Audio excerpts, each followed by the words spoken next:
La palabra de esto dice así. Dice que cada una de las promesas de Dios son en sí un amén en Cristo Jesús. O sea, cada promesa, hermanos, Él no te da una promesa para no cumplirla. Pero cuando comienzo, hermanos, a investigar las promesas que nos ha dado, Él desea que nosotros también seamos proactivos en algo. Por ejemplo, si yo mencionara a Josué 1:8, Él dice que nunca se aparte de tu boca este libro de la ley, sino que en ella medites de día y de noche. ¿Para qué? Para que guardes y hagas conforme a todo lo que está escrito. Entonces dice, todas las cosas te saldrán bien. Pero acá va la otra premisa. ¿Quién me le da un poquito allá abajo, por favor? Él dice, gracias.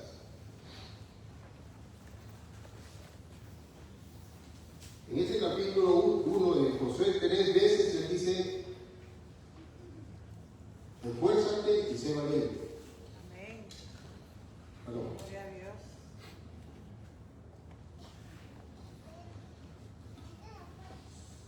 Esfuérzate y sé valiente. No temas ni desmayes, que yo soy tu Dios que te esfuerzo, dice. Que a donde quiera que tú vayas, yo estaré contigo.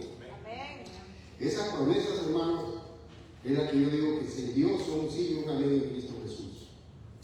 Ahora, se siente a veces, hermano, tentado a darse por vencido. Ha pasado. Sí. Ha pasado, hermano. Yo creo que todos hemos experimentado en nuestra vida cristiana algo así. Amén. Quizás ahora mismo se sienta ignorado, quizás se sienta olvidado, quizás se sienta maltratado, afligido, ofendido y quiera rendirse. La meta de Satanás, hermanos, es esta: es que usted y yo hagamos justamente eso, que tiremos la toalla y que renunciemos a seguir perseverando. El desánimo, hermanos, es una de las armas más eficaces de Satanás. No hay que olvidarnos de esto, hermano, de que estos sentimientos vienen de dentro de nosotros, de nuestra naturaleza caída todavía. Así es. Porque estamos, hermano, una en el mundo caído y otra en la naturaleza caída esperando redención, dice Romanos. Amén. Y estamos expuestos todavía a este mundo. En este mundo, ¿qué nos ofrece? Sí. La codicia de los ojos, los deseos de la carne, la vanidad de la vida, e inclusive tenemos al diablo que está ahí también chancándonos. La Biblia, hermano, habla que los deseos de la carne son contra el espíritu y el espíritu contra la carne. Y el verso 16 dice, estoy en Romanos 5:17, pero el 16 dice, andad en el espíritu y no satisfagáis los deseos de la carne. Voy a ir atrás y quiero ir a una cita de Santiago 1, 2, 3, hermanos míos.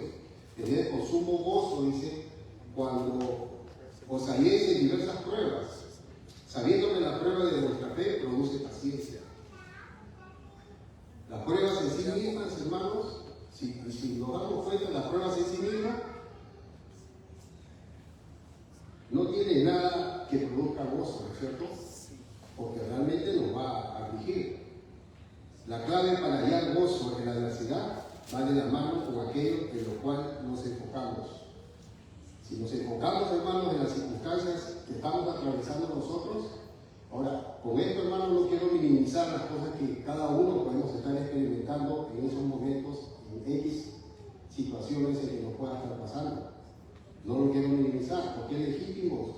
Todavía hay humanidad en nosotros y sentimos, hermanos, eso. Pero no podemos permanecer ahí. ¿Entiendes? La clave para hallar gozo en la adversidad,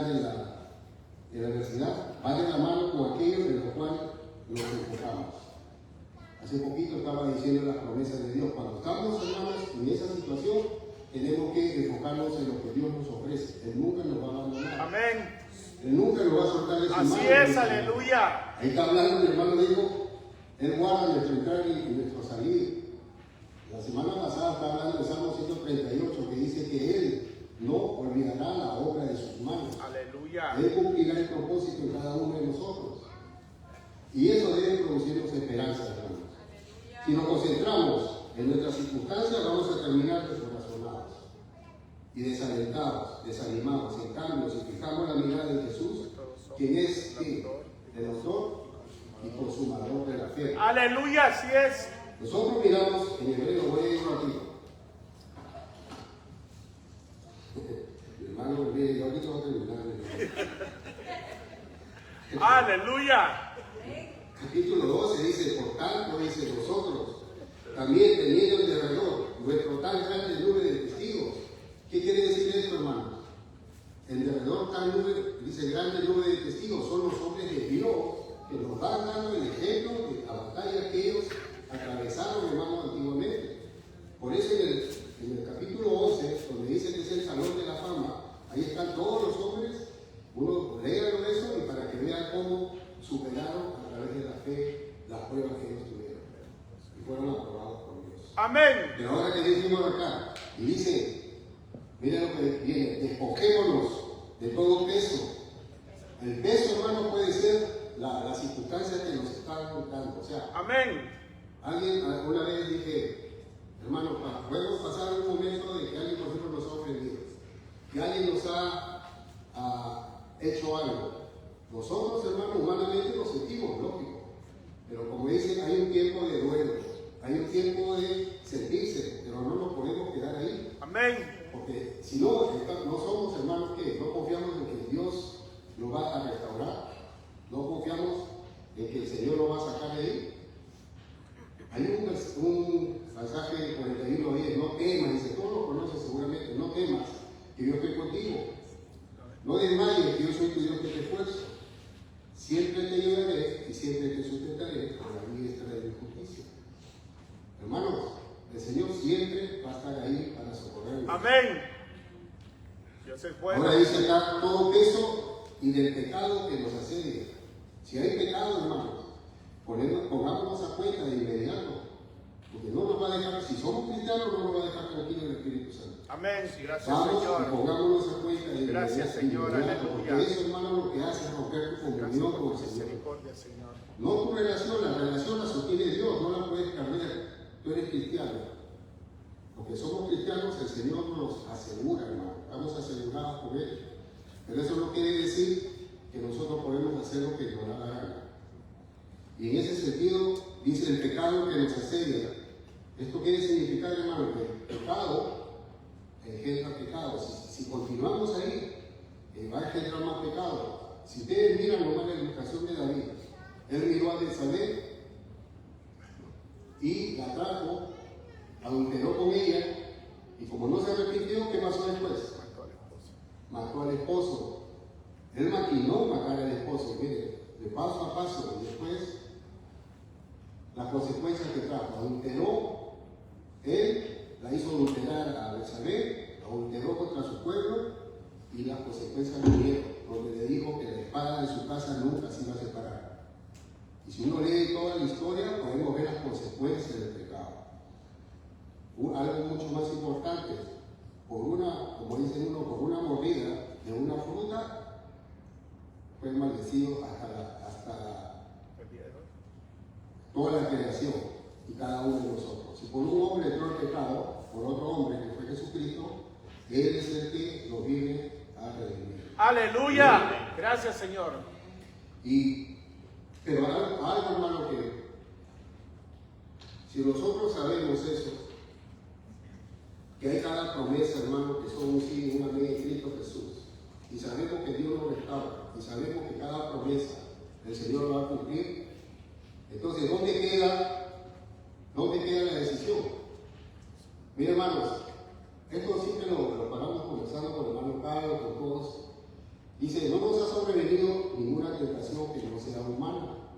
O sea, sale desde aquí de nosotros. De acá se maquina todo. Leva Santiago 1:13 para adelante. Ahí está todo cómo es el proceso del pecado. Uno piensa algo y comienza a, como dice, a maquinar. Comienza a tratar de ver cómo es que se cumple ese pecado.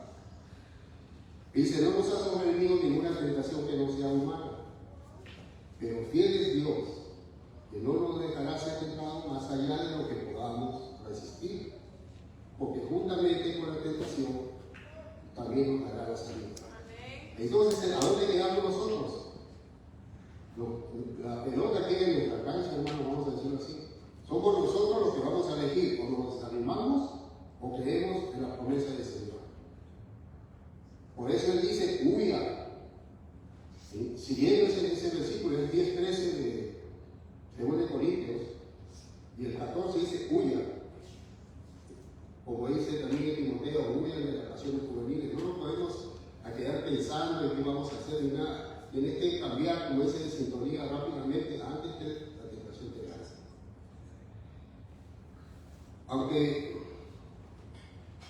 Aunque las decepciones vendrán, porque al fin y al cabo vivimos en un mundo caído, apoyémonos y creamos en sus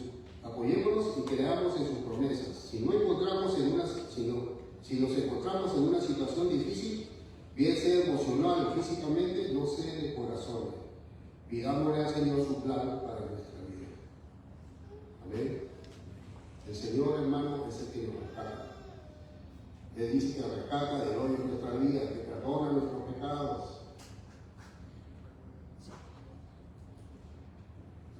El Señor, hermano, las promesas del Señor es la que nos van a sacar. Promesas de sacar, porque yo conozco bien los planes para cada uno de ustedes. Planes de bienestar y no de calamidad, a fin de que cada uno tenga un futuro y una esperanza. ¿Cuál es esa esperanza? A las finales, hermano, vamos a ser glorificados por Él. Aleluya. Amén. Gracias, Señor. Vamos a orar, hermanos. Señor, en el nombre de Jesús te damos gracias por este tiempo, Señor, por este tu servicio. Te damos gracias por haber traído a cada uno de mis hermanos, por haber tomado su tiempo. Y gracias, Señor, porque por todas las cosas que usted derrama en cada uno de nosotros en favor nuestro. A veces pensamos, Señor, que merecidamente, pero usted es bueno, Señor, para siempre tu misericordia. Bendice tus ofrendas, bendice, Señor, auméntala, Señor, y que sean siempre invertidas en tu negocio, en tu reino, Señor. A ti, Señor, que sea todo honor y toda gloria. Bendito seas hoy y por siempre, en el nombre de Jesús. Todos decimos, hermanos. Amén. Amén. Gloria a Cristo. Dios es bueno.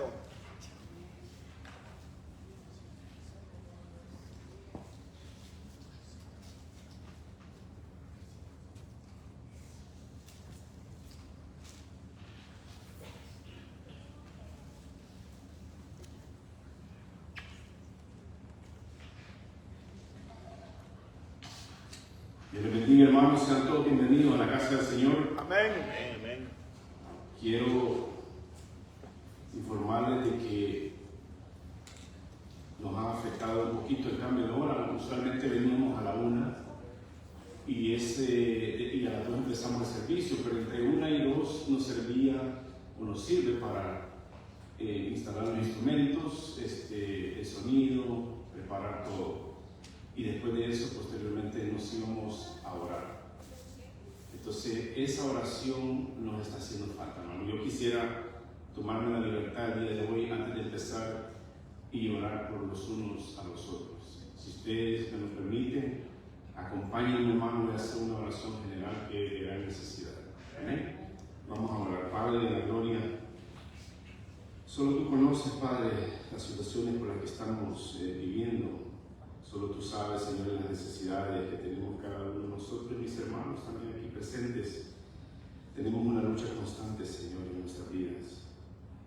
Padre, pedirte primeramente que nos perdones, reconociendo, Padre, que no somos merecedores, pero tú, en ese amor, en esa gran misericordia que tienes para tus hijos, Señor, tú nos perdonas.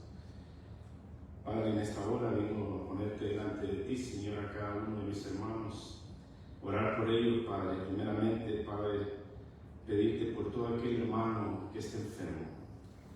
Pedirte, Señor, por nuestra hermana Erika, Señor, que le des la fortaleza, Señor, que le des, Señor, esa convicción, Señor, de que tú tienes el control, Señor, de todo lo que pasa en su vida, en su con sus hijos, su familia, su esposo, su ministerio. Tú tienes el control, Padre, dale la fortaleza. Padre, te pedimos sanidad en su cuerpo. Permite, Señor, si por medio de los doctores pueda ese tratamiento, Señor, funcione al 100%, que pueda ella recuperar su vida normal, que pueda ella también regresar a su vida cotidiana y empezar, Señor, de una vez más ese deseo que ella tiene, Señor, de servirte de todo corazón, Señor. Bendícela, Señor. Pedirte también por nuestro hermano Enrique, su esposa Talía, Señor, que también hay dolencias en esos cuerpos, Señor, solo tú sabes, Padre, lo que ha sucedido. Pedirte, Padre, que hagas un milagro en su cuerpo y pueda restaurarse también, Señor. A veces la medicina no funciona, pero te pido, Señor, en el nombre de Jesús, que seas tú, Señor, obrando en los cuerpos de mis hermanos. Por nuestro hermano Jesús, su esposa, sus hijos, por su familia, Señor, te pido que lo bendiga, Señor. Sabemos, Padre, que hay gran necesidad también. Dale, Padre, esa fortaleza que él necesita, Señor. Por nuestros hermanos de la torre también pedirte, Señor, por su esposa, su familia, que lo bendiga. Si hay alguna enfermedad, hay algo, Señor, que está pasando en su cuerpo, pedirte también por ello que lo sane, Señor. Sánalo, Padre. Por nuestra hermana Mari, que también, su esposo Charlie, también que lo bendiga, Padre. No es fácil, el enemigo siempre está tratando de destruir hogares, Señor. Pedirte que lo bendiga, que lo guardes, que lo cuides, Señor. Yo sé que ellos te aman y confían en ti. Que lo bendiga, Señor. Extrañamos a nuestro hermano Charlie, el trabajo en la distancia, Señor. Nos ha mantenido bastante separados. Y pedirte, Padre, que seas tú, Señor, obrando, Señor, en él. Que le des la paciencia que sabemos que muy pronto va a estar al 100% con nosotros también, Señor. Por nuestro hermano Jorge, su esposa también. Bendícelo, Señor. Gracias te damos, Señor, por la participación que tiene él siempre de apoyar, de ayudar en todas las áreas. Por la vida de nuestro hermano Santiago también, que hemos sido bendecidos, Señor, con su palabra, Señor, que ha iniciado el día de hoy. Pedirte, Señor, que lo guardes y lo cuides, Señor, en el momento que él tenga que salir de su casa por el viaje que va a realizar. Te pido que lo guardes y lo cuides, Señor. Por la familia de Albán también, Señor. Gracias te damos por esta familia que son nuestros hermanos, Señor, y que nos gozamos cada vez con ellos, cada vez que ellos vienen, y también están siempre a la disposición de cualquier ayuda, y agradecerte por sus vidas también, por ellos, Señor, porque tú lo guardas. Por nuestra hermana Luz, su esposo Rogelio, su familia. Padre, gracias te damos, Señor, porque hasta este momento tú los has guardado y los has sostenido. Amén, aleluya. Señor, Gloria a Cristo, aleluya. Gracias te damos, Señor, por la vida de nuestra hermana Rebeca y sus pequeñitas también, Señor. Gracias, Señor. Bendícela, Padre. Gracias te damos, Señor, porque es una mujer valiente, Señor, y ha sabido salir adelante, Señor, de todas las adversidades que ha vivido, Señor. Gracias te damos, Señor, por todo esto. Pedirte por nuestro hermano Oscar, su esposa, Marlene también, Señor, que son, vamos a decir, que de edad más avanzada, pero siempre están aquí, Señor, ayudando, apoyando, participando, Señor, en todo lo que ellos pueden apoyar al ministerio, Señor. Gracias te damos, Señor, también por la vida de Diana, Señor, que está aquí presente, Señor. Gracias te damos, Señor, por la vida de sus pequeñitas, Señor. Pedirte también que le des, Señor, sabiduría divina del cielo para que ella pueda hacer buenas decisiones en su vida. Amén, así sea, Padre. Gracias te damos, Padre. Pedirte también, Señor, por su esposo, Señor, que lo guardes y lo cuides también, Señor. Por Marvin, su esposa Lucy, también sus pequeñitos, que son hogares jóvenes también, Padre. Pedirte también, Señor, que seas tú con ellos, guardándolos, cuidándolos. Vemos el deseo que tienen también, Señor, de estar aquí y participar y también quererte conocer cada día más, Señor. Gracias te damos, Señor. Y por mi familia también, Señor, por mi esposa, que a veces también se siente mal de sus cuerpos está en un proceso de recuperación también. Te pido que le dé la fuerza que ella también va a seguir. Aleluya. Bendice, en el nombre de Jesús. Aleluya. Amén. Dios es bueno, aleluya. Él es fiel. Amén, amén. Hermanos, bienvenidos, gracias por apoyarnos por esa parte, en realidad nos hace mucha falta. Así es. Ese espacio que teníamos de orar los unos por los otros nos está haciendo mucha falta. Oren por nosotros. El próximo año, primeramente Dios, ya vamos a regresar a tener más tiempo, pero siempre vamos a empezar el servicio, primeramente Dios, a las 2:30, porque nos han pedido que empecemos a las 1:30. Así de que la hora esa va a ser para conectar, ayudar, orar, la escuela dominical. Aleluya. Así de que ahí estamos. Amén. Gracias por su apoyo. Amén. Bueno, los horarios, día miércoles, van a disculpar que este miércoles pasado hubieron fallas técnicas en internet, en Zoom, en Facebook, Messenger, no pudimos conectarnos. El hermano Jorge hizo la sesión el día viernes porque no se pudo conectar nadie. La red se cayó, no sé qué fue lo que pasó. Pero gracias a Dios atendieron el llamado y muchos hermanos estuvieron conectados el día viernes. Gracias por eso, hermano. Y es a las 10 de la mañana, estamos estudiando acerca de los bautismos. Muy interesante. El día sábado en la mañana, a las 10 de la mañana, este sábado no se pudo porque nuestro hermano Carlos tuvo citas médicas. Lamentablemente no se pudo llevar a cabo, pero los invitamos el próximo sábado a las 10 de la mañana. Estamos siempre conectados. Ese mensaje va vía Zoom, Messenger, Facebook, así de que les pido que se conecten. Y posteriormente el mismo sábado en la casa de nuestro hermano Carlos, en el 3225 Oso Grande Way en Enio, California, que estamos llevando los estudios acerca de la doctrina de la gracia. Ayer vimos elección incondicional, un tema bastante interesante. Fue edificante. Amén. Y como siempre decimos, el mayor momento es la interacción que tenemos después de la clase. Bueno, tantas cosas que ayer a las 11 de la noche nos fuimos, pero interesante. Los extrañamos también, acompáñenos, se pone muy bueno, pero muy bueno, hermano. Y el día domingo, como hoy, como les repito, empieza a las 2 de la tarde, pero nosotros venimos a la 1:30 a poder atender todo lo que se necesita atender. Amén. Así es que el día de hoy, hermanos, vamos a ver una vez más la epístola de Judas. Amén. Vamos a ver la segunda parte. Amén. Para tener una recopilación. Para los hermanos que no vinieron, en la primera parte vimos quién es Judas, medio hermano de Jesús. Vimos la audiencia a quien él se dirige, que son llamados. Vimos el motivo por qué Judas escribe esa epístola. Vimos también que hay el tema principal del que Judas habla es acerca de la apostasía. Y cómo podemos ver en Judas 4 cómo ellos entran encubiertamente, disfrazados a las iglesias, y son difíciles de ver. Y en los versos 5, 6 y 7 Judas nos da 3 ejemplos de lo que ya anticipadamente había sucedido y de lo que les espera a estos gente que es apóstata de la fe, que son falsos maestros, que son falsos pastores, falsos profetas, lo que les espera el día del juicio. Es una recopilación de lo que rápidamente de lo que vimos. El día de hoy vamos a ver la segunda parte. Y como título le pusimos ¿Cómo lucen los apóstoles? ¿Cómo lucen?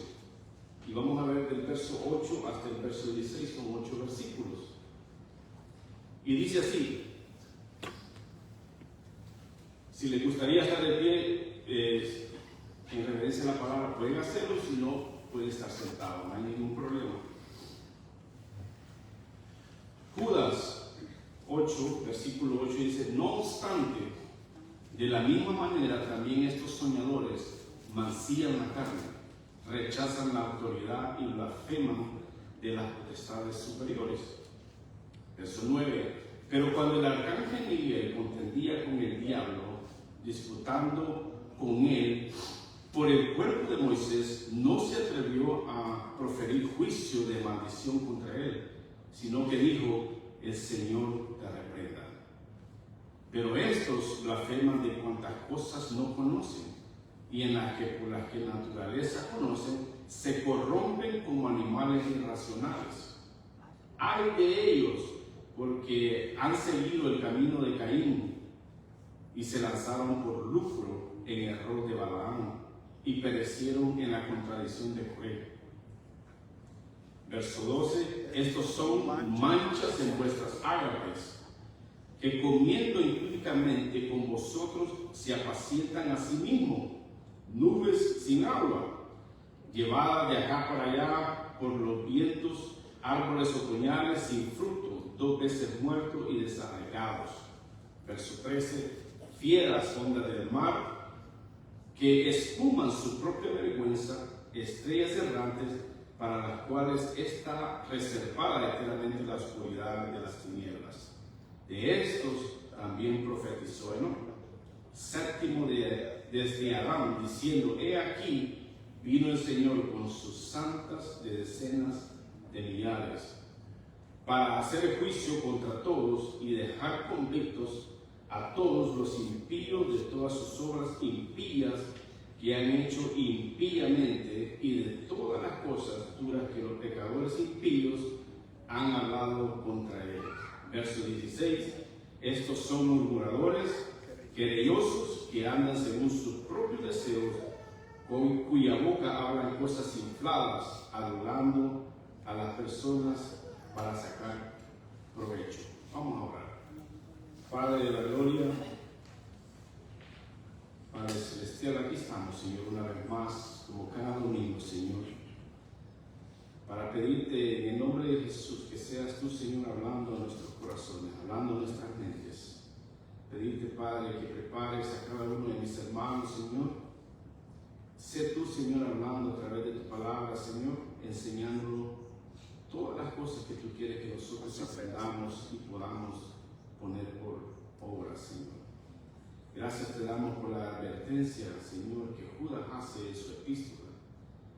Gracias, Padre, porque de una manera nos abren los ojos para poder ver cómo lucen estos falsos maestros, estos apóstoles que se han, Señor, corrompido. Bendice pues este momento, bendice el servicio de hoy, bendice a mis hermanos, Señor, y agradecerte, Padre, por todo lo que hacen en nuestras vidas. En el nombre de Jesús, Padre, oramos. Amén. Amén. Pues, Dios es bueno. hermanos, Dios me los bendiga. Y el verso 1 dice: no obstante, quiere decir, a pesar de los ejemplos anteriores, de lo que Judas habla en el versos 5, 6 y 7.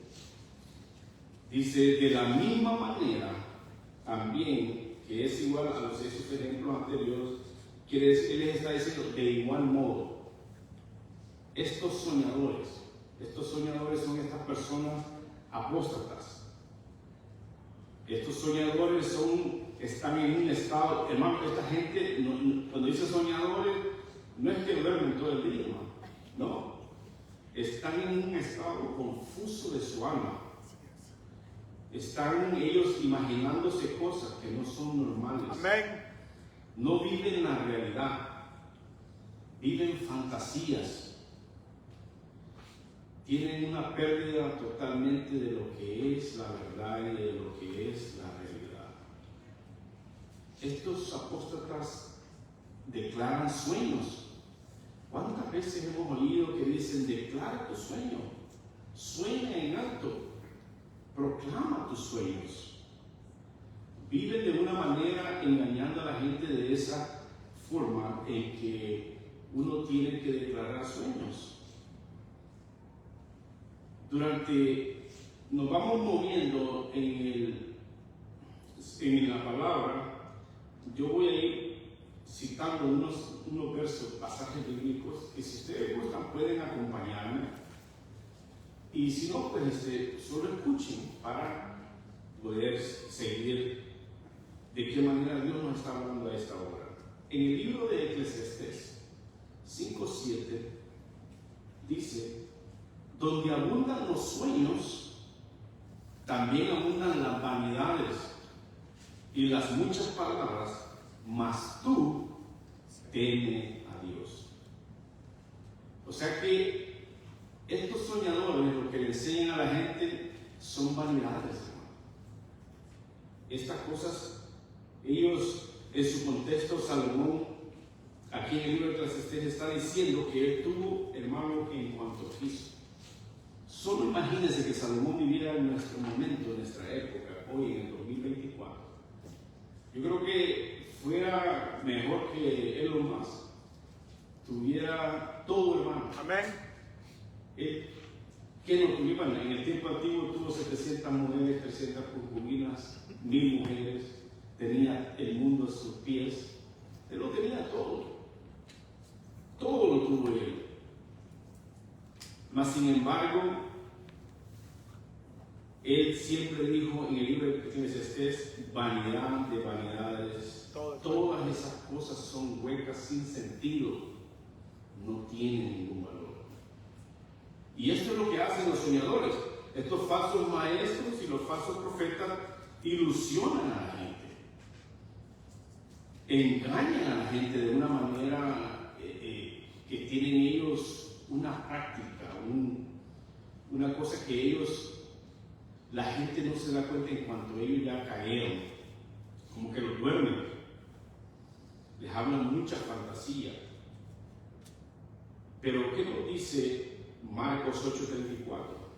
Y llamando a la gente y a sus discípulos les dijo: si alguno quiere venir en pos de mí, niéguese a sí mismo y tome su cruz y sígame.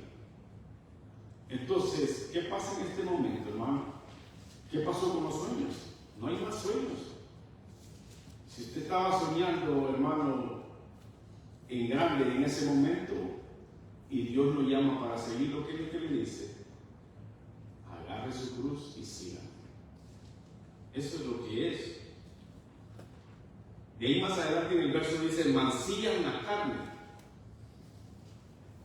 Mancillar, hermano, quiere decir contaminar, arruinar. Es una inmoralidad sexual, es fornicación. Estos fueron algunos ejemplos de lo que Judas nos habló anteriormente cuando vimos el domingo pasado de lo que pasó en Sodoma y Gomorra. Había una depravación total ahí. Pero ¿qué nos dice Hebreos 13:4? Honroso sea todo el matrimonio, el hecho sin mancilla, sin corrupción. Pero a los fornicarios y a los adúlteros, Dios los juzgará. Y ahí dice: rechazan la autoridad. Estos soñadores, estos apóstatas, desprecian el señorío de Cristo, menosprecian a Dios. No quieren saber nada de Dios. Ellos pretenden y actúan ser gente muy piadosa, pero rechazan la autoridad de Dios. Veamos qué es lo que nos dice Segunda de Pedro, capítulo 2, verso 1 al 3.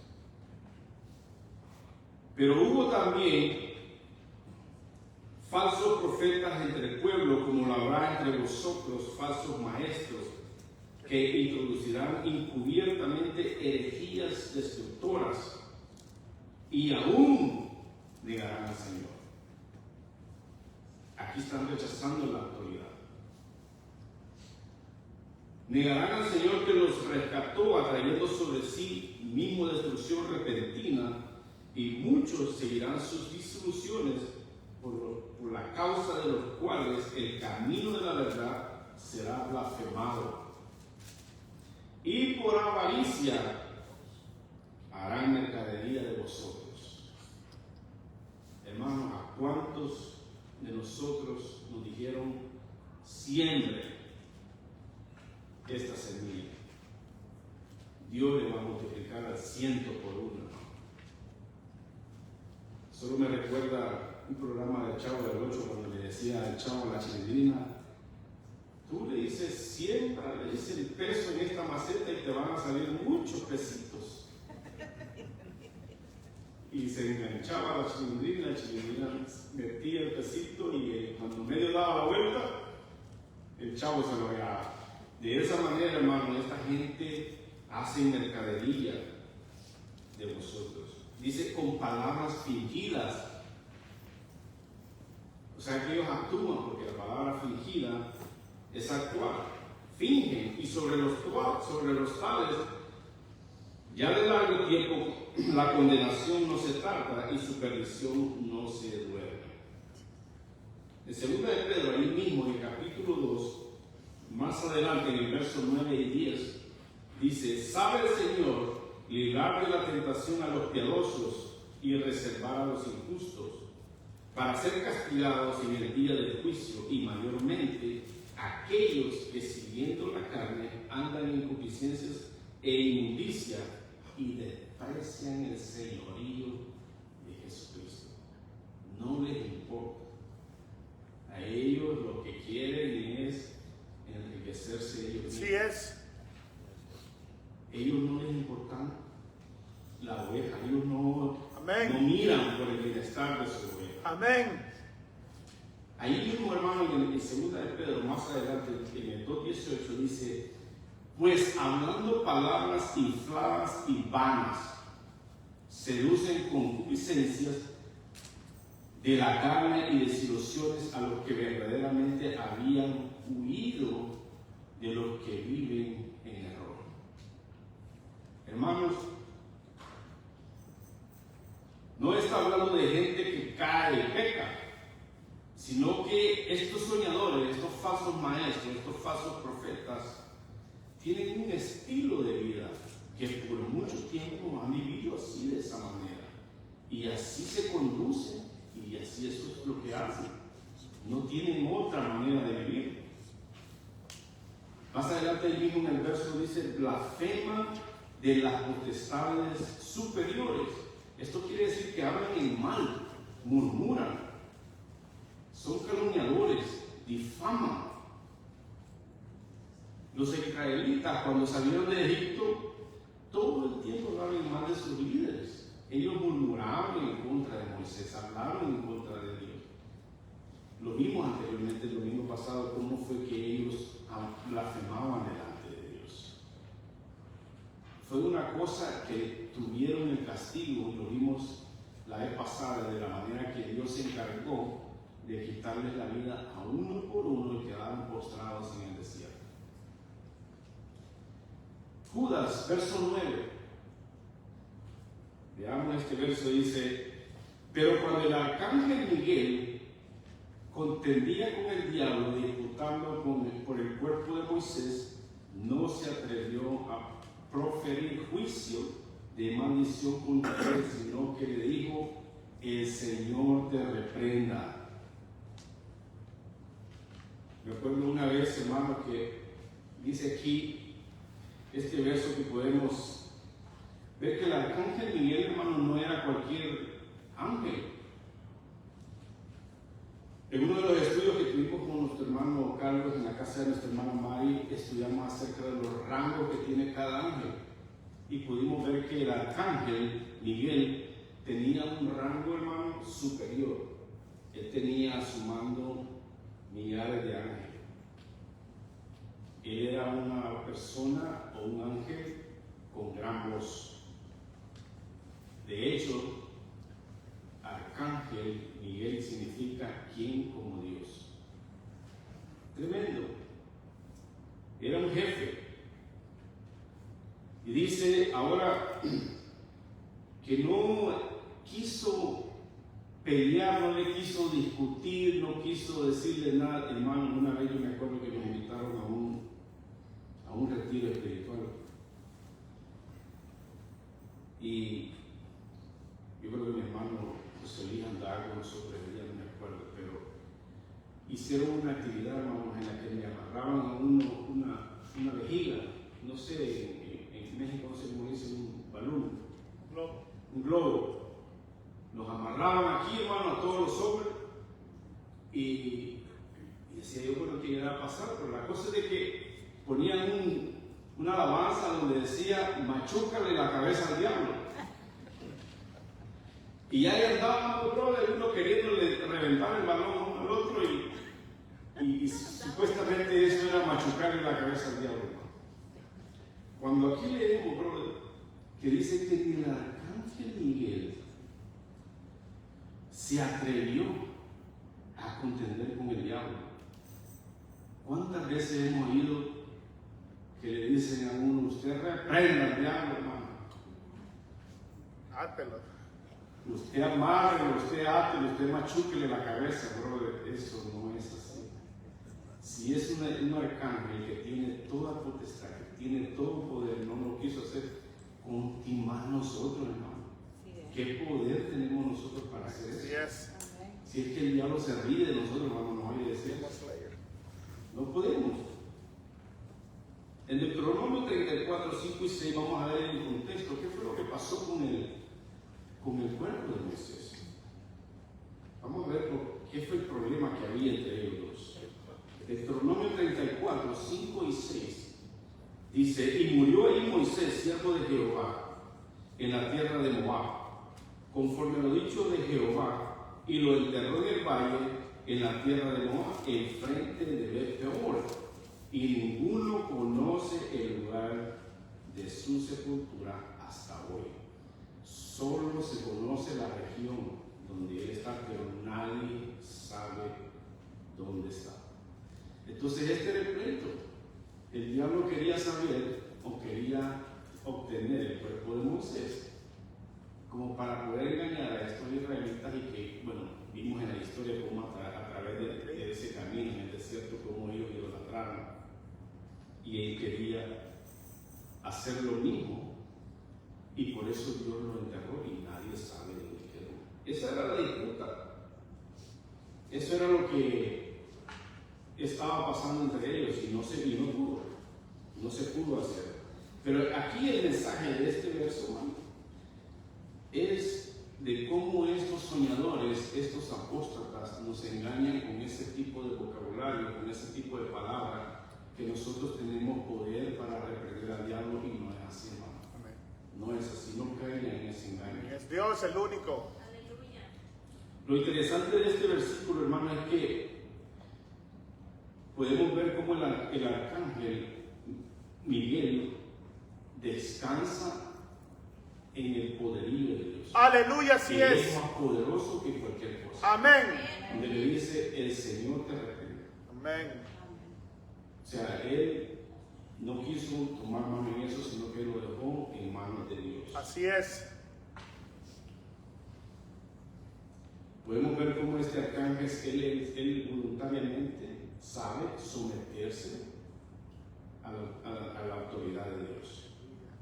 Judas usa este ejemplo para advertir contra los falsos maestros que blasfeman con seres espirituales y actúan con arrogancia en su falta de entendimiento. Amén.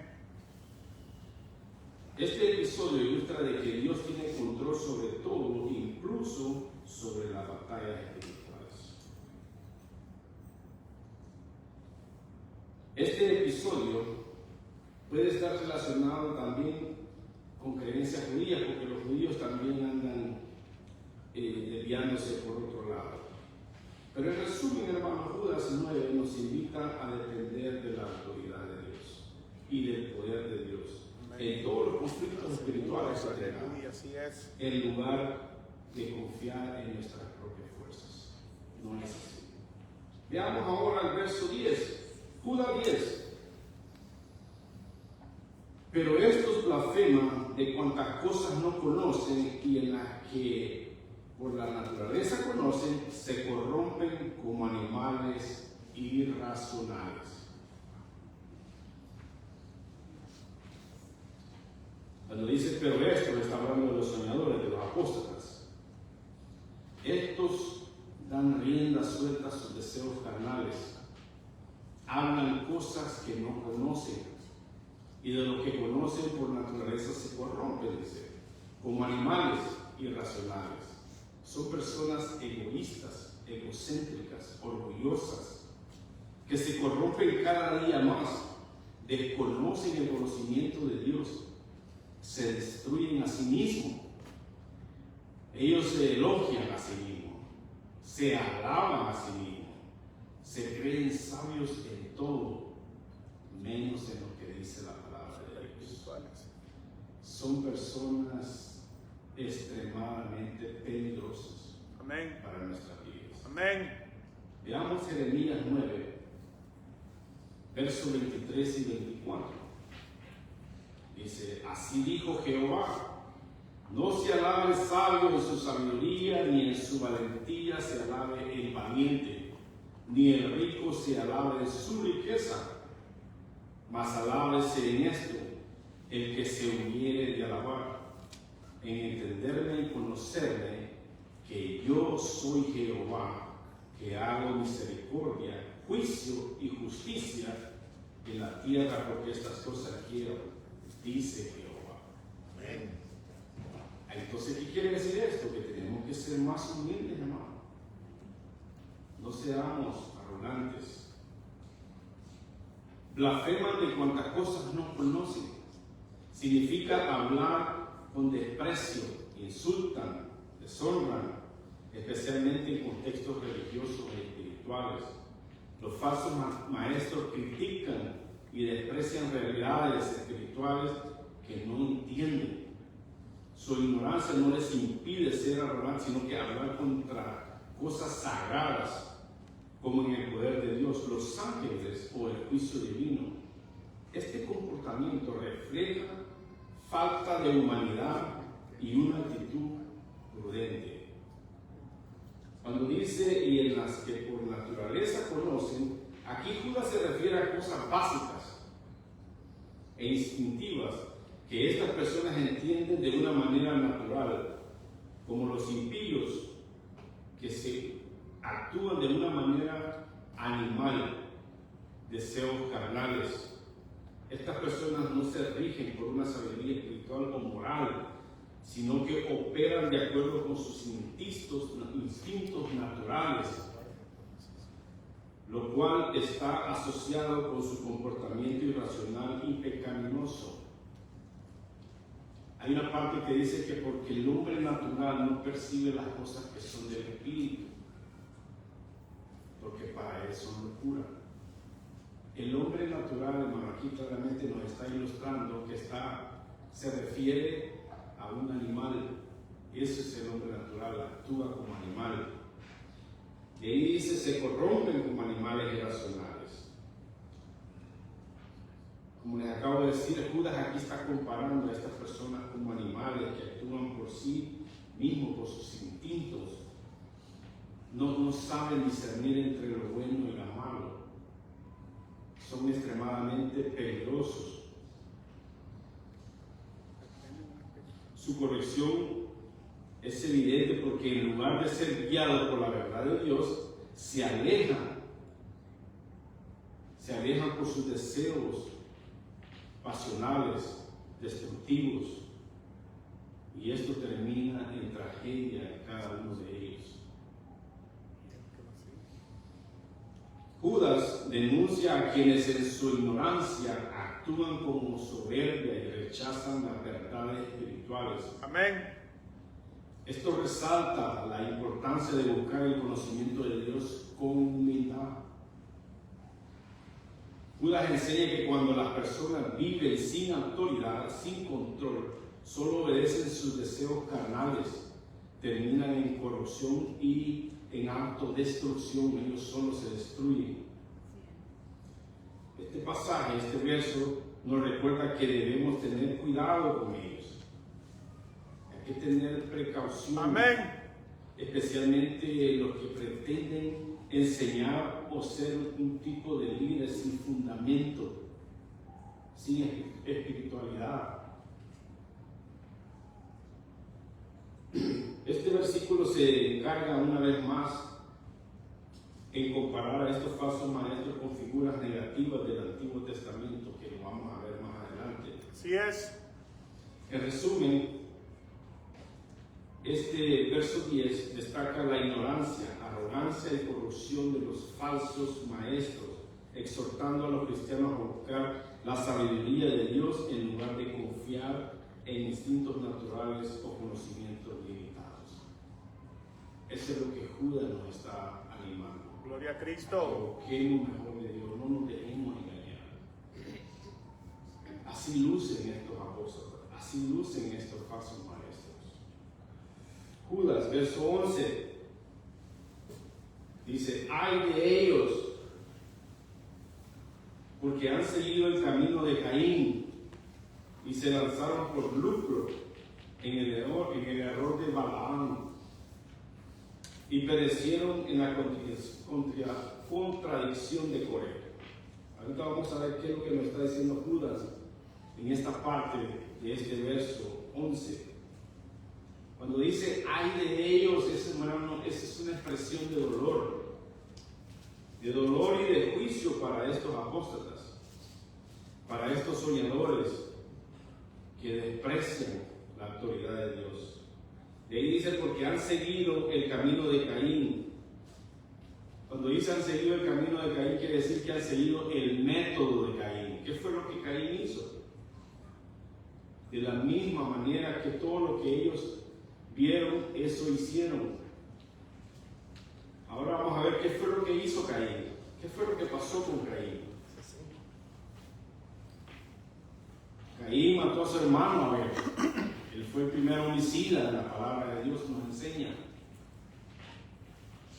De la misma manera, estos apóstoles quieren matar a los que viven por gracia, de manera que a ellos no les importa. Ellos hablan herejías destructivas, y de esa manera es que ellos asesinan, ellos matan a todo aquel siervo que ama de verdad al Señor. Amén. Y ahí dice, y se lanzaron por lucro en el error de Balaam. Balaam era un falso profeta, hermanos. Era un adivino, hacía conjuros mágicos. Eso era lo que era Balaam. Por lucro, era un profeta asalariado. Eso es lo que quiere decir lucro. Se lucraba de todas estas cosas que él hacía. Lo hacía todo por dinero, por avaricia. Por un pago de salario. Ellos eran asalariados. ¿Cuántas veces también, hermanos, hemos oído que invitan a alguien y le dicen, hermano, pues yo voy, pero si me consiguen un hotel 5 estrellas y si la ofrenda que van a recoger es de tanto cantidad, si no, no voy, hermano. Estas personas se lucran de la palabra de Dios. Así es.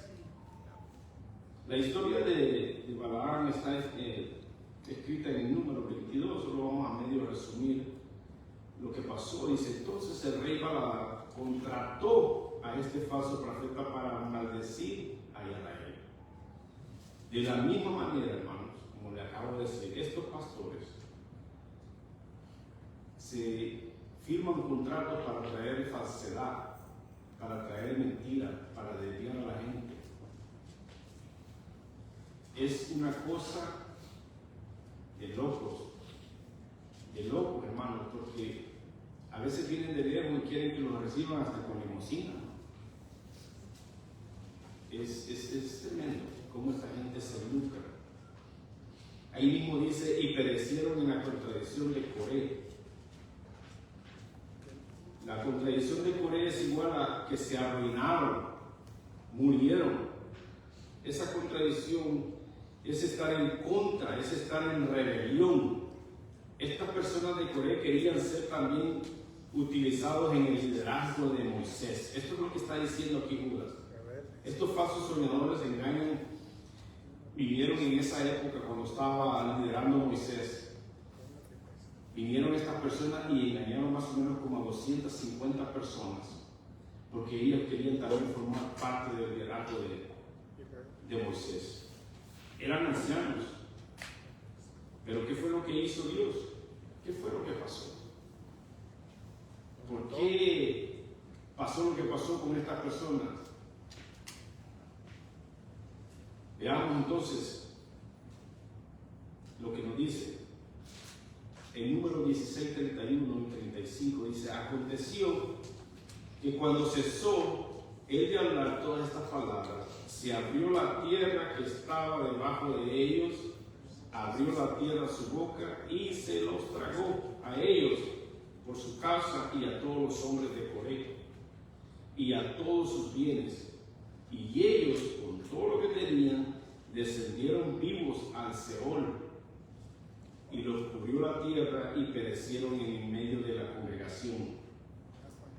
Y todo Israel, los que estaban alrededor de ellos, huyeron al grito de ellos, porque decían: no nos trague también la tierra. También salió fuego delante de Jehová y consumió a 250 hombres que ofrecían incenso. O sea que esta gente, por querer tomar el puesto de Moisés indebidamente, Dios lo castiga abriendo la tierra y se los tragó. Así que este Coré es un ejemplo de los que se rebelan contra Dios. El mismo, hermano, cómo esta gente puede a veces apoderarse. ¿Cuántas veces han oído también, hermano, de que dicen: hermano, si usted se va a esta iglesia, le va a ir mal, porque aquí Dios lo va a plantar? Se adueñan, hermano, de aquel siervo, de aquel miembro, de aquel hermano. Una cosa que es difícil de entender. Esta gente viene y hay gente que se lo cree, hermano, que no se pueden salir de ahí, que porque Dios lo ha plantado ahí y que pertenece a ese lugar. Hermano, Cristo pagó por nuestra salvación. Aleluya. Nosotros le pertenecemos a Dios. Amén. Nosotros no le pertenecemos a nadie, hermano. Nosotros somos de Dios. Él, Jesucristo, con su sangre, Él pagó por todos nuestros pecados. Veíamos en Judas 1 como dice Judas, dice siervo de Jesucristo. Y veíamos cómo nosotros pasamos a ser esclavos de Jesucristo, porque antes nosotros éramos esclavos del pecado. Amén. Y ahora somos esclavos de Dios. Aleluya, Él nos liberó. Amén. Veamos ahora el verso 12. Verso 12 dice: estos son manchas en vuestros ágapes, que comiendo impúdicamente con vosotros se apacientan a sí mismos. Nubes sin agua, llevadas de acá para allá por los vientos, árboles otoñales, sin fruto, 2 veces muertos, desarraigados. Aquí Judas está dando 3 diferentes descripciones cómo lucen estos apóstoles. Dice: estos son manchas en vuestros ágapes. La palabra ágape en griego es traducido que son ellos una mancha entre nosotros, pero no lo vemos, hermano. Es difícil de distinguirlo. Normalmente estas manchas se está refiriendo a unas rocas ocultas que están en el mar. Cuando unas rocas están en el mar, están casi siempre a la superficie de lo que es el agua. Y los navegantes tienen que tener un gran cuidado, porque si no se dan cuenta, pueden chocar en estas rocas, se les destruye la nave y pueden hasta sufrir un naufragio. Entonces, de esto es lo que Judas nos está advirtiendo, que ellos así son. Se camuflajean, son rocas que no se pueden distinguir entre el agua. Ágape significa que ellos están en nuestras reuniones, en nuestros convivios, donde todos participamos unánimemente. Estos falsos maestros se aprovechan de esa oportunidad de estar entre medio de nosotros para jalarse al más sencillo, para reunirse con aquel hermanito que a veces tal vez empieza en el evangelio y poderlo confundir, poderle meter cosas en la mente para que él no entienda la doctrina de la gracia. Dice que comiendo impúdicamente, hermano, quiere decir sin respeto,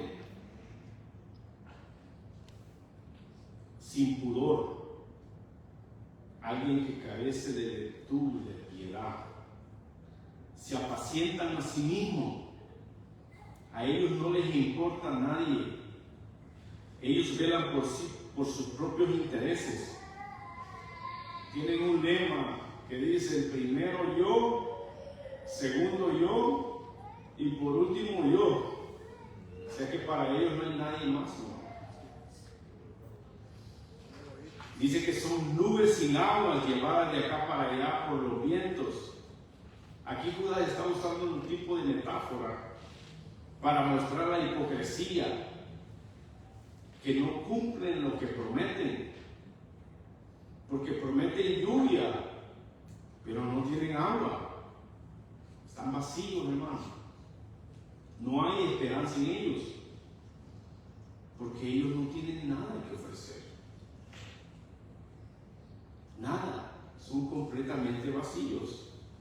En Lucas, capítulo 12, verso 54, dice: decía también a la multitud, hablando Jesús, cuando veis la nube que sale del poniente, luego decís, agua viene, y así sucede. O sea, que Jesús asume que si viene una nube es porque va a llover, porque trae agua. Es una nube que trae agua para ofrecerle a las plantas, para regar la vegetación. De eso está hablando Judas aquí. Pero es un tipo de metáfora para podernos ilustrar que estos apóstoles no tienen nada.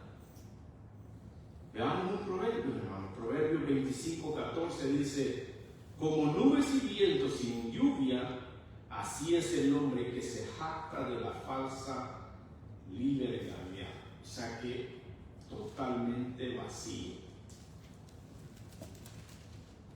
La siguiente descripción, como lucen los apóstoles, dice que son árboles otoñales, sin fruto, 2 veces muertos y desarraigados.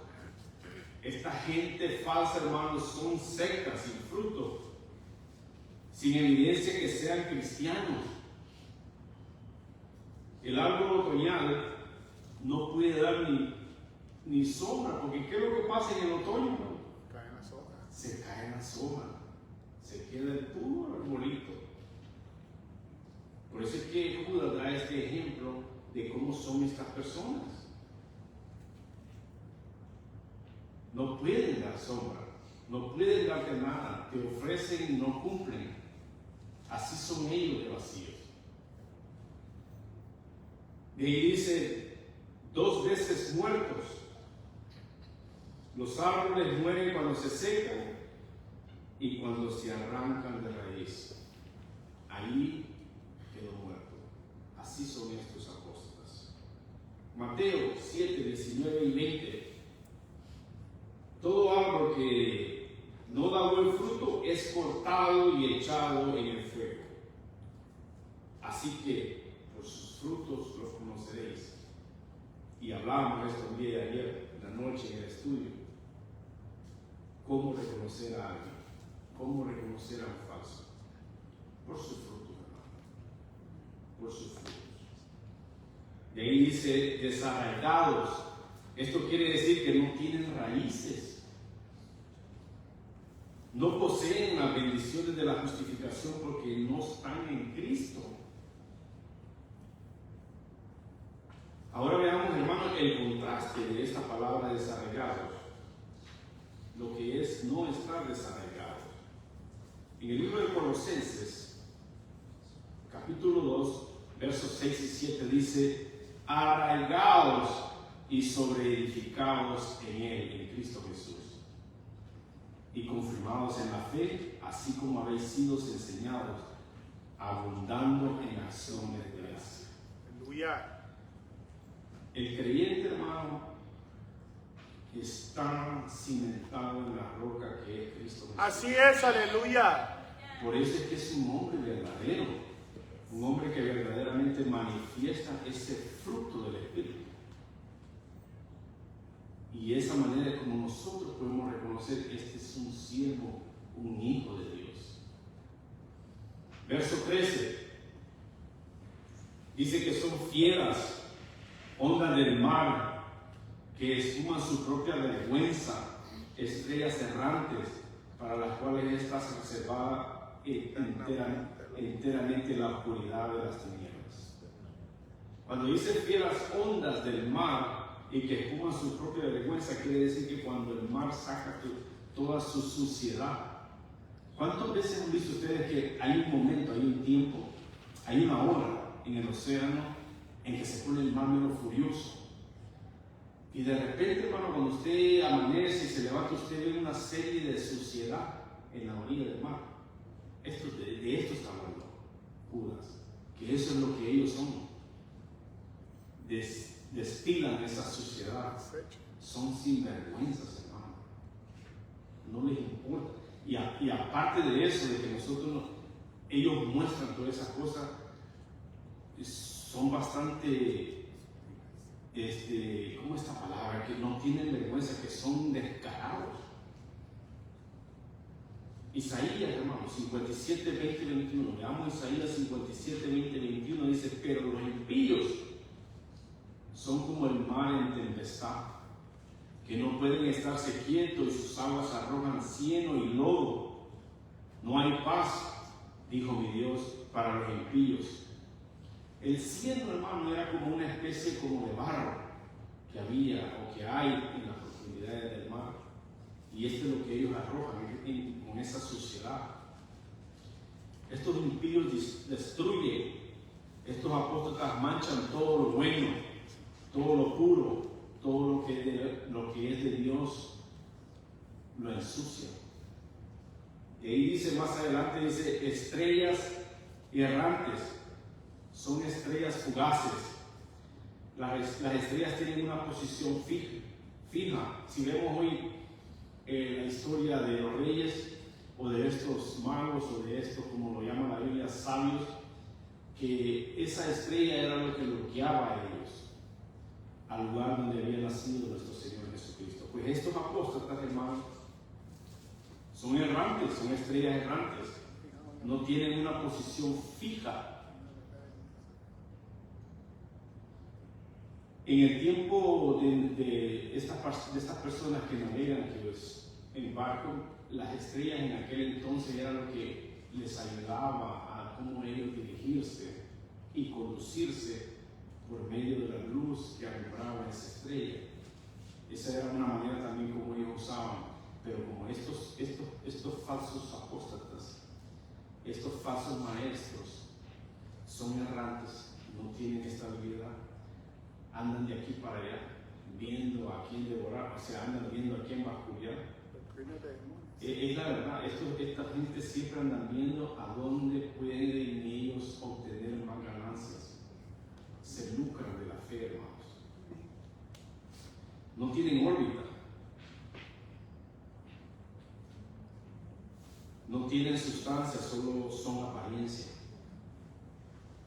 Y ahí dice, más adelante, dice, en ese mismo verso, dice: para las cuales está reservada eternamente la oscuridad de las tinieblas. Esto quiere decir que va a haber juicio para ellos. La oscuridad y las tinieblas es lo opuesto de la luz.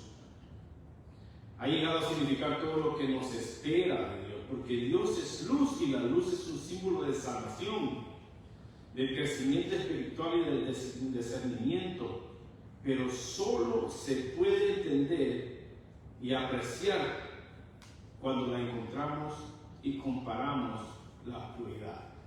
De otra manera no se da cuenta uno. Jesús es la luz del mundo. Amén. Es esa estrella que no se apaga, hermano. Es la que ilumina nuestras vidas. Amén. Es la que Aleluya. nos guía nuestros pasos. Él es lámpara a nuestros pies. Verso 14. De estos también profetizó Enoc, séptimo desde Adán, diciendo: he aquí, vino el Señor con sus santas decenas de millares. Enoc, de estos también profetizó Enoc. Dios, desde la antigüedad, registró con Enoc que todo esto sucedería. Ya Enoc había hablado de esto, que vendrían apóstatas en tiempos de Judas, en esa época que Judas estaba muriendo. Enoc ya lo había profetizado. Esta era una de las profecías más antiguas. de que hablaba acerca de los apóstatas o de la apostasía. ¿Quién era Enoc? ¿Quién fue Enoc? Enoc fue el bisabuelo de Noé, fue el padre de Matusalén, y Matusalén fue el hombre más antiguo que está registrado en la Biblia. Vivió 969 años. Y yo estoy que ya no aguanto, hermano, y este hombre con 969 años. Mira cómo me cuesta levantarme para ir al trabajo. ¿Cómo nos quejamos? Bro, yo no entiendo cómo esta gente tiene tanta energía. Pero es la realidad, hermano. A mí hasta bajarme del carro me cuesta, hermano. Es algo impresionante. ¿Cómo vivía tantos años? Génesis 5, 21, 24. Veamos algo acerca de Enoc. Vivió Enoc 65 años y engendró a Matusalén. Y caminó Enoc con Dios después que engendró a Matusalén 300 años y engendró hijos e hijas. Y fueron todos los días de Enoc 369 años. Caminó pues Enoc con Dios y desapareció porque Dios le llevó. O sea que Enoc no vio muerte, el Señor se lo llevó. Hebreos 11:5. Por la fe Enoc fue traspuesto para no ver muerte.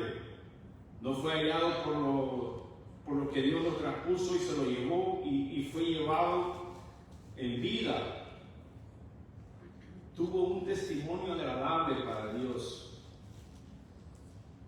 Pero en una ocasión hablaba con los hermanos Jesús, ¿por qué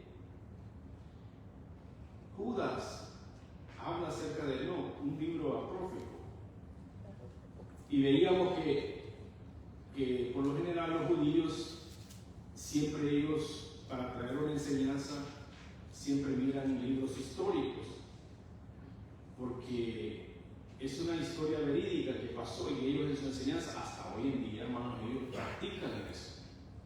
Hablábamos con nuestro hermano que de hecho la celebración del Hanukkah en Israel no está escrita en la Biblia, mas sin embargo es una festividad histórica y ellos la practican, ellos lo hacen. Entonces los judíos normalmente hasta hoy en día ellos usan libros históricos para traer enseñanza, y eso era lo que estaba pasando con Judas. Por eso es que él trae esta enseñanza para apoyar lo que ya Dios le había dado, para que dijera y hablara al cuerpo de la advertencia de lo que venía.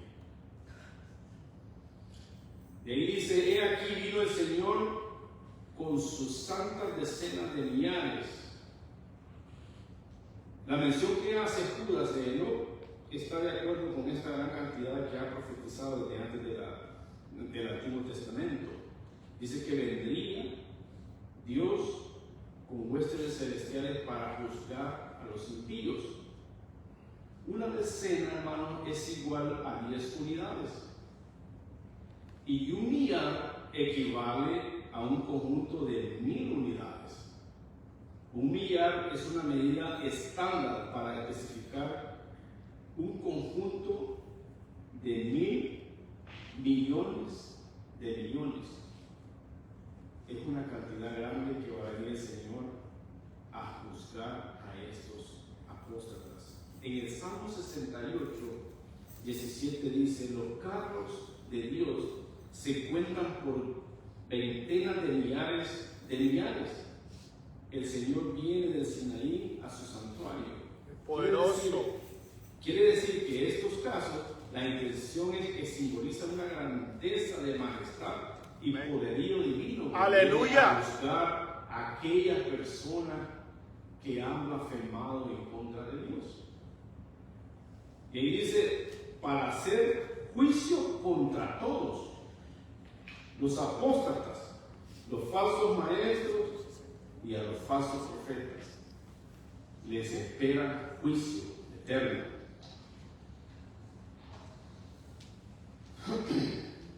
Y ahí dice: y dejar convictos a todos los impíos y a todas sus obras impías que han hecho impíamente. convencidos, redargüidos y consecuencias dejarlos sin palabras, mudos. Así van a quedar estas personas. Amén. A todos estos impíos, de todas esas obras impías que ellos han dicho. Y qué cosa curiosa, cómo dice, cómo repite una vez más, 3 veces la misma palabra. Dice impíos, impías, impíamente. La repetición de este término es importante y sirve para enfatizar la maldad de aquellos que serán juzgados por el Señor. La rebelión del falso maestro es en primer lugar principalmente contra Dios y su autoridad. Amén. Y serán juzgados por Dios si no se arrepienten. Y ahí dice más adelante, y de todas las cosas duras que los pecadores impíos han hablado en contra de él. ¿Qué es lo que han hablado? Insolencias, palabras irrespetuosas, palabras irreverentes, palabras, vamos a decir, hoy decimos malas palabras, porque hasta eso dicen ellos. El nombre de Dios en vano. Mateo, capítulo 12, versos 34 al 37, dice: generación de víboras, ¿cómo podéis hablar lo bueno si son malos? Dice, siendo malos, porque la abundancia del corazón habla la boca, y eso es lo que ellos tienen en su corazón, hermano, maldad, y por eso es que hablan maldad. ¿Cómo van a hablar cosas buenas? El hombre bueno, del buen tesoro de corazón, saca buenas cosas, y el hombre malo, del mal tesoro saca malas cosas. Mas yo os digo que de toda palabra ociosa, ojo a esta palabra, que hablan los hombres, de ella les darán cuenta el día del juicio, porque por sus palabras serán justificados y por sus palabras serán condenados. Esta palabra ociosa, hermano, quiere decir que no trabajan, son inútiles, son sin provecho. Los apóstoles son personas que hablan insolencias y Dios los va a juzgar. Usan el nombre de Dios en vano. Porque Dios es justo. Amén. Y santo. Así es. Ya casi terminamos, hermano. Verso 16. Dice, estos son murmuradores, querellosos, que andan según sus propios deseos, cuya boca hablan cosas infladas, adorando a las personas para sacar provecho. Son murmuradores, son fanfurristas, quiere decir esta palabra. Hacen bullicio. Eso es lo que es murmuradores. La palabra querellosos, hermano, quiere decir que están dispuestos a pelear, son pleitistas. Les gusta el pleito, se disgustan por todo, les molesta cuando les hablan de la verdad y quieren formar un pleito. Y ahí dice que andan según sus propios deseos, pasiones, deseos carnales, impulsos sexuales. Esos son sus deseos de estas personas, cuya boca habla cosas infladas. Esto quiere decir que son arrogantes, son ingreídos, altaneros. Y ahí dice, adorando a las personas para sacar provecho. Adorar quiere decir, hermano, que le hablan bonito. Son lisonjas para sacarle lo más que puedan. Y como les decía anteriormente, se le acercan a la persona más humilde, a la que ellos creen y saben que va a caer en su presa. Son tremendos, hermanos, tengamos cuidado. Amén. Romanos 16, 17, capítulo 16, versos 16 y 17, dice, mas os ruego, hermanos, que os fijéis en los que causan divisiones y tropiezos contra la doctrina de vosotros habéis aprendido, y que os apartéis de ellos, porque tales personas no sirven a nuestro Señor Jesucristo, sino que sus propios vientres y con suaves palabras y lisonjas engañan los corazones de los ingenuos. ¿Se dan cuenta? Eso es lo que ellos son. engañan a la gente, engañan al humilde, le sacan provecho. Tengamos cuidado, hermano, con ellos. Amén. Filipenses capítulo 3, ya para terminar. Filipenses 3, 19 y 18. Porque por ahí andan muchos, de los cuales os dije, hermano, muchas veces, aún ahora los digo llorando. Wow, Pablo lloraba, hermano. Él sentía ese dolor Así es. de aquella persona que había sido barrida, que le habían quitado hasta el último centavo, hermano. Dice, lo digo llorando, que son enemigos de la cruz de Cristo, el fin de los cuales será perdición, cuyo Dios es el vientre y cuya gloria es la vergüenza, que solo piensan en lo terrenal y no en lo espiritual, no en lo de arriba, no en nuestro Dios. De esta manera, hermano, quiero concluir que Judas nos ha dado una ilustración de cómo lucen estos apóstatas, cómo se miran, cómo hablan, cómo se conducen, cuál es la intención de ellos. El domingo pasado hablábamos de que son personas que son desertoras de la fe, se alejan de la fe, pero no de la iglesia, hermano, están dentro. Ese es como un cáncer, hermano, que no se mira, está dentro de nuestro cuerpo, que va comiéndonos y nos va comiendo y nos va destruyendo y no nos damos cuenta. Es bien fácil, hermano, cuando tenemos una cortadura, una quebradura. Podemos verlo visualmente y lo atendemos de inmediatamente. Pero en este caso estos hombres entran encubiertamente. Así que tengamos cuidado. Así es. Ayúdanos, Señor. Ayúdanos, Padre. Vamos a orar. Padre de la gloria, una vez más, Padre, te damos gracias por esta oportunidad que nos da, Señor, de poder entender, discernir, corregir, Señor, en nuestra vida. Padre, yo te pido en el nombre de Jesús que nos ayudes a poder, Señor, tener ese don de discernimiento para poder entender todo aquello que nos desvía, Señor, todo aquello que nos aleja, todo aquello que nos distrae, Señor, de tu presencia. Ayúdanos, Padre, a seguir siendo perseverantes en tu palabra y agradecerte, Padre, por mis hermanos que están aquí el día de hoy, recibiendo esta palabra que viene de parte tuya. Bendícelos, Padre, y ayúdalos también a ellos a poder entender, a poder discernir, Señor, lo que nos rodea, lo que nos perjudica, lo que nos aparta de ti, Señor. Gracias te damos, Señor. Bendice pues este momento, Señor. Bendice a mis hermanos. En su momento que tengamos que salir de este lugar, te pedimos que nos guardes, que nos cuides, que nos lleves con bien y que el próximo domingo podamos estar una vez más aquí reunidos, Señor. Recibir palabras, Señor. Recibir, Señor, ese consejo tuyo que viene a ayudarnos a seguir adelante. Bendice pues a mis hermanos. Bendice tu palabra. En el nombre de Jesús, oramos. Amén. Amén.